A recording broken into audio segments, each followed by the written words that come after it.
Bonsoir à tous, j'espère que vous avez passé une bonne semaine malgré la chaleur. Voilà, on pense aussi à nos frères et sœurs âgés, que le Seigneur les bénisse et les renouvelle dans leur force. Et j'aimerais ce soir vous parler des situations qui peuvent être bloquées dans notre vie. Parfois on rencontre des problèmes dans lesquels on est enlisé, qui nous empêchent d'avancer. À l'exemple de ce qu'a vécu le peuple d'Israël quand il est entré dans le pays de Canaan, le pays de la promesse, on peut dire que ce peuple a eu affaire à un obstacle de taille avec la ville de Jéricho. On trouve ce récit au chapitre 6 du livre de Josué, et je vous encourage à lire ce chapitre. Mais au verset 1er, il est dit que Jéricho était fermé et barricadé devant les enfants d'Israël, et personne ne sortait et personne n'entrait. Donc c'était une véritable forteresse qui semblait infranchissable à vues humaines. Jéricho barrait la route au peuple d'Israël, et pour aller plus loin, pour prendre possession du pays de la promesse, il fallait absolument qu'ils franchissent cet obstacle. Et pour nous, Jéricho représente toutes ces situations bloquées dans notre vie et qui nous empêchent de progresser, même avec le Seigneur. Vous savez, quand on veut aller plus loin avec Jésus, qu'on veut le suivre, à un moment donné, on sera forcément confronté à un Jéricho spirituel, à un obstacle pour nous empêcher de suivre le Seigneur. Ce peut être des pressions, des oppositions de la part de notre entourage. On subit une influence, même des moqueries, et tout cela peut nous décourager dans notre foi. Ce peut être quelqu'un de proche qui est comme une forteresse. On lui parle de l'Évangile et il semble tellement dur, tellement indifférent, et à force ça peut nous décourager. Notre Jéricho, ce peut être une situation difficile qui dure depuis des années, c'est barricadé, que ce soit au niveau de notre santé, du travail, un problème financier, et on n'arrive pas à trouver de solution.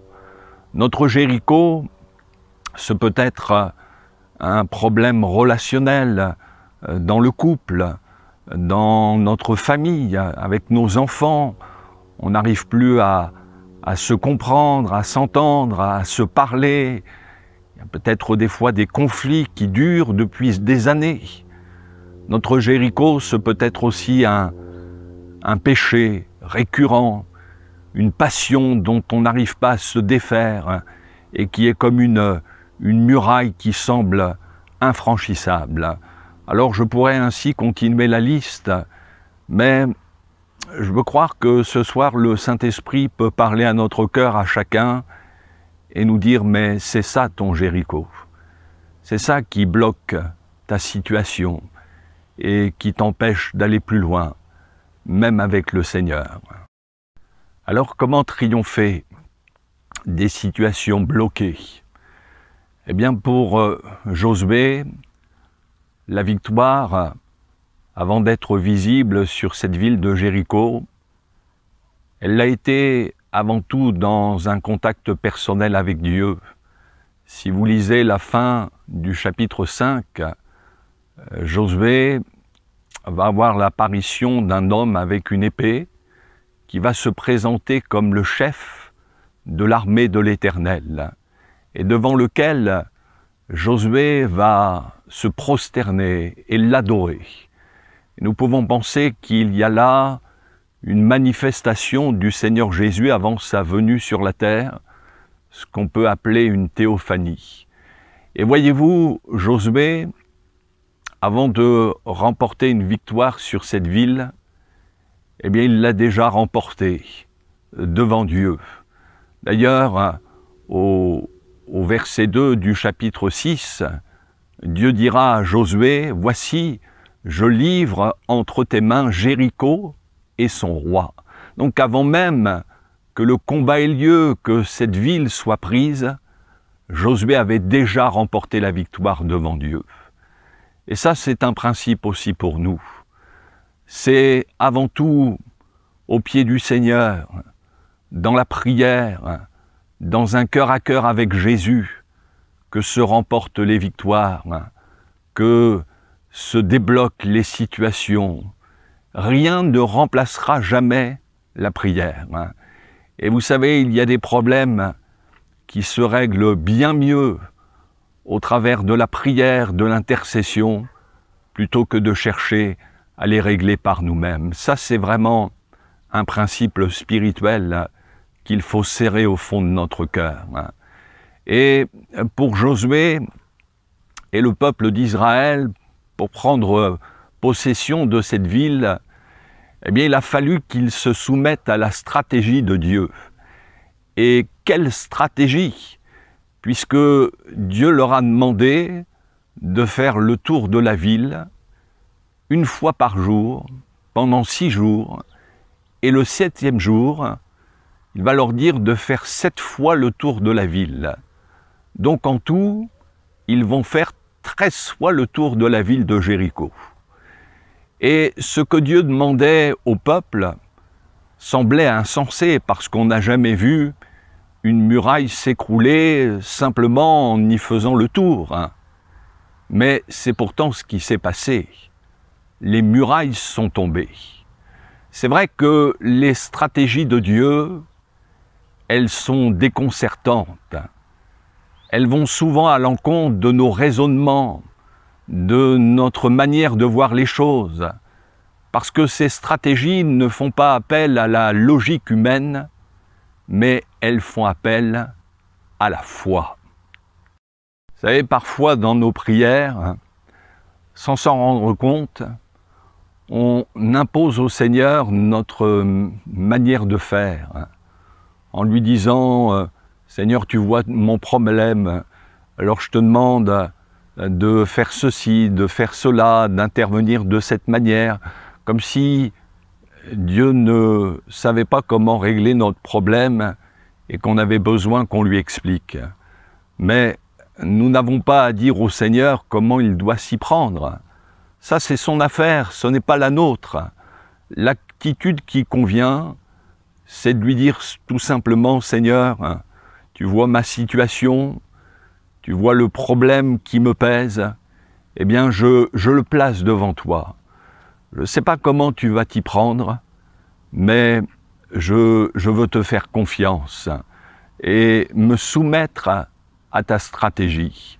L'auteur de l'Épître aux Hébreux, au chapitre 11, nous rappelle que c'est par la foi que les murailles de Jéricho sont tombées après qu'on en ait fait le tour. Non pas grâce à la stratégie militaire des Israélites, mais uniquement par la foi. Et même si nous ne comprenons pas le chemin par lequel nous passons, soyons persuadés que la stratégie de Dieu est toujours la meilleure et que le mieux que nous ayons à faire, c'est de lui faire confiance et de lui obéir. Et puis, non seulement ils devaient faire le tour de la ville, mais les Israélites devaient en plus garder le silence, puisque Josué va leur dire au verset 10 de ce chapitre 6, Josué avait donné cet ordre au peuple: « Vous ne crierez point, et vous ne ferez point entendre votre voix, et il ne sortira pas un mot de votre bouche, jusqu'au jour où je vous dirai, poussez des cris. » Donc pendant 6 jours, il a fallu que le peuple garde le silence. Aucune parole ne devait sortir de leur bouche. Et pourquoi cela? Eh bien parce que Dieu savait que ce peuple avait quand même de sérieuses tendances à murmurer, à se laisser aller à des propos négatifs, incrédules. Et s'ils avaient pu parler, nul doute que certains auraient dit « mais ça ne sert à rien, de tourner autour de cette ville. Les murailles ne s'écrouleront pas, on va être la risée de tous, on perd notre temps. Et ce genre de propos aurait pu décourager tout le peuple. C'est pourquoi il devait absolument garder le silence. Vous savez, quand on a un langage négatif, pessimiste, incrédule, non seulement on se fait du tort à soi-même, mais c'est contagieux. On peut contaminer les autres et les décourager. Et nous devons réaliser que nos paroles ont un pouvoir, en bien comme en mal. C'est Jésus qui nous dit au chapitre 16 de l'Évangile selon Matthieu, « Ce que tu liras sur la terre sera lié dans les cieux, et ce que tu délieras sur la terre sera délié dans les cieux. » Jésus nous fait comprendre que nos paroles peuvent avoir des répercussions, même dans les cieux. Attention donc à nos propos, parce que si nous passons notre temps à confesser la défaite, nous nous lions par nos propres paroles et nous pouvons bloquer des situations. Et par nos propres paroles, eh bien, nous confessons la défaite. C'est Job qui dira au chapitre 3, « Ce que je crains, c'est ce qui m'arrive. Ce que je redoute, c'est ce qui m'atteint. » Si nous passons notre temps à dire « Mais je n'arriverai jamais à marcher fidèlement avec le Seigneur, je n'arriverai pas à abandonner telle passion, je ne verrai jamais l'exaucement de ma prière, l'accomplissement de cette promesse, je ne serai jamais baptisé dans le Saint-Esprit. » Eh bien, quand on parle de cette manière, on confesse la défaite. Et on se lie par ces paroles. Si nous confessons qu'un tel ne se convertira jamais, qu'il est trop dur, qu'il ne changera pas ou qu'il ne reviendra pas au Seigneur, nous confessons la défaite. Si nous disons « mais je n'arriverai jamais à me sortir de ce problème, mon couple ne s'arrangera pas, je n'arriverai pas à guérir de ma maladie, à sortir de cette dépression », eh bien par nos propres paroles, nous nous lions. Et en fin de compte, nous pouvons nous-mêmes bloquer des situations. C'est pourquoi il faut absolument que nous imposions silence à toutes ces confessions négatives, incrédules, et qu'au contraire, nous ayons des confessions de foi, confessions victorieuses, comme ça a été le cas pour le peuple d'Israël.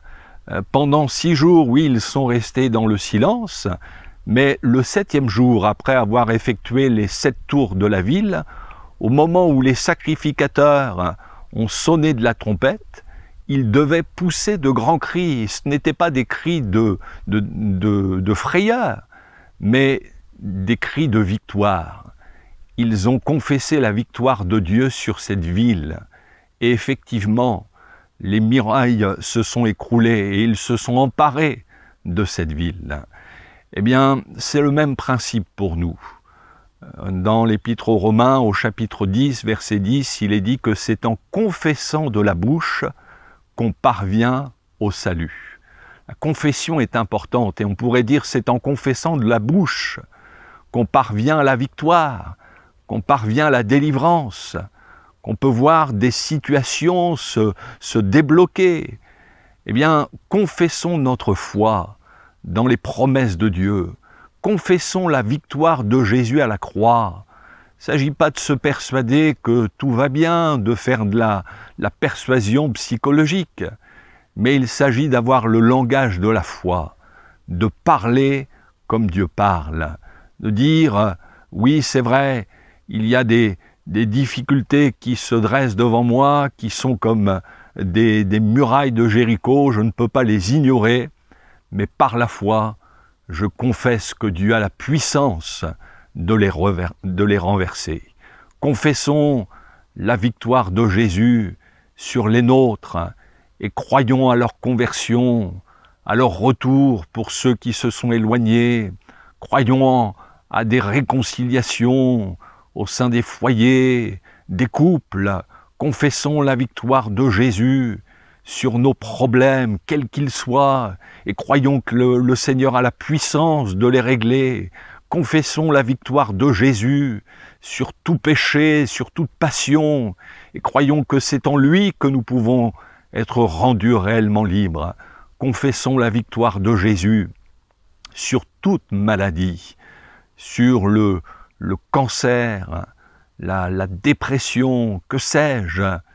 Croyons que c'est dans les meurtrissures de Jésus que nous sommes guéris. C'est ce genre de confession de foi que David a eu quand il dit au psaume 18 « Je m'écrie, loué soit l'Éternel, et je suis délivré de tous mes ennemis. » Eh bien nous aussi, nous pouvons dire « Je m'écrie, loué soit Jésus-Christ. » Et je crois que par sa victoire à la croix, je suis délivré de tous mes ennemis. Quand nous confessons la victoire de Jésus, il y a dans le monde invisible, les lieux célestes, des murailles qui s'écroulent, des puissances de ténèbres qui reculent, qui même sont renversées. Il y a des situations qui sont débloquées. Je termine par cette question, pourquoi a-t-il fallu que le peuple fasse pendant 6 jours le tour de la ville et que le 7e jour la muraille s'écroule? Dieu aurait très bien pu écrouler cette muraille le 1er jour sans même qu'on en fasse le tour, il en avait la puissance. Et je crois que ces 6 jours ont été des temps où Dieu a travaillé le cœur des Israélites. Pendant qu'ils se sont tenus dans le silence, ils ont pu rentrer en eux-mêmes et réaliser qu'avant de voir les murailles de Jéricho s'écrouler, il y avait aussi des murailles dans leur cœur qui avaient besoin d'être renversées. Et c'est vrai, il peut y avoir au fond de notre cœur des murailles qui empêchent des situations, des problèmes de se régler. Ce peut être le refus de pardonner, de la rancune, de l'amertume, de la jalousie qu'on entretient. Ce peut être de l'orgueil, de l'égoïsme. Ce peut être un péché dont on ne veut pas se défaire, une passion à laquelle on est tellement attaché, on ne veut pas l'abandonner, on ne veut pas se donner pleinement au Seigneur. On reste dans le compromis dans ce monde. Et tout cela constitue des obstacles qui nous empêchent de voir d'autres victoires s'accomplir. Eh bien, vous savez, les problèmes, souvent, avant qu'ils soient chez les autres ou autour de nous, ils sont souvent en nous. La défaite, elle est avant tout au fond de notre cœur. Et c'est là où le Seigneur a besoin de remporter sa victoire. Et si ce soir, le Seigneur commençait à mettre à terre nos propres murailles, on a peut-être besoin, oui, de s'humilier devant le Seigneur et de lui dire, ben oui, je réalise qu'il y a des mauvais sentiments qui m'animent, des mauvaises pensées, des choses dont je ne veux pas me défaire, et qui sont là des obstacles pour voir ta gloire dans ma vie, pour voir des victoires. Alors Seigneur, je te demande pardon, et je te prie de m'aider à changer, à être transformé. Oui, Seigneur a la puissance de renverser nos forteresses. Je ne sais pas ce soir quelle est la situation qui est devant vous et qui semble insurmontable. Vous savez, quand on était au pied de cette muraille de Jéricho qui faisait plus de 10 mètres et une double muraille, ça devait être impressionnant et des fois on est là à se dire mais comment est-ce que je vais faire pour m'en sortir? Eh bien, soyons convaincus, et je le répète, qu'il n'y a pas de muraille, aussi grande soit-elle, que le Seigneur ne puisse renverser. Alors, laissons de côté nos calculs, n'imposons pas au Seigneur la manière dont il doit agir, mais acceptons sa stratégie qui est la meilleure. Même si nous ne comprenons pas, mais entrons sur le terrain de la foi, faisons-lui confiance, faisons taire toutes ces confessions négatives qui nous lient, qui nous enferment, et confessons que nous sommes plus que vainqueurs par celui qui nous a aimés. Que Dieu vous bénisse, que vous puissiez réaliser combien notre Dieu est tout-puissant. On ne veut pas le limiter, mais encore ce soir, oui, il veut déjà commencer par renverser ces murailles au fond de notre cœur. Seigneur a la puissance de débloquer les situations, quelles qu'elles soient. À lui soit toute la gloire. Amen.